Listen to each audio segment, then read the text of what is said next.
সারা রাজ্যের সঙ্গে বৃহস্পতিবার পশ্চিম জেলার জেলাশাসকের অফিসেও যথাযোগ্য মর্যাদার সঙ্গে ৭৮তম স্বাধীনতা দিবস উদযাপন করা হয়।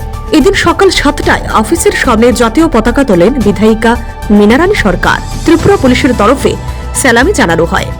এই সময় বিধায়িকার পাশাপাশি উপস্থিত ছিলেন পশ্চিম জেলার জেলাশাসক বিশাল কুমার সহ অতিরিক্ত জেলাশাসক, সিনিয়র ডেপুটি ম্যাজিস্ট্রেট এবং অন্যান্য আধিকারিক ও কর্মচারীরা। অনুষ্ঠানে বক্তব্য রাখতে গিয়ে বিধায়িকা মীনারানী সরকার বলেন, আমাদের পূর্বপুরুষরা আন্দোলনের মধ্যে দিয়ে ২০০ বছরের ব্রিটিশের পরাধীনতার শৃঙ্খল থেকে মুক্ত করেছেন।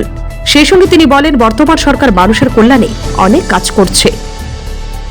দিনটিতে আমরা স্বাধীনতা দিবস পালন করি।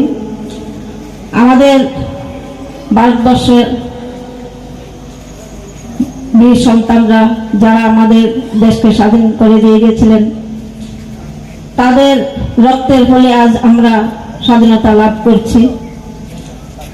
এই দিনটিতে আমরা যাতে ওনাদের স্মরণ রাখতে পারি, তাই প্রত্যেক বছরেই আমরা এই দিনটি খুব আড়ম্বর সহিত পালন করি। আমাদের যশস্বী প্রধানমন্ত্রী ২০২২ থেকে ৩ দিন হর ঘর তিরঙ্গার আহ্বান রেখেছিলেন। আমরা সেই হিসেবে আমরা পালন করছি। সারা ভারতবর্ষের সঙ্গে আমরা ছোট্ট ত্রিপুরা রাজ্যে আমরা পালন করে চলছি।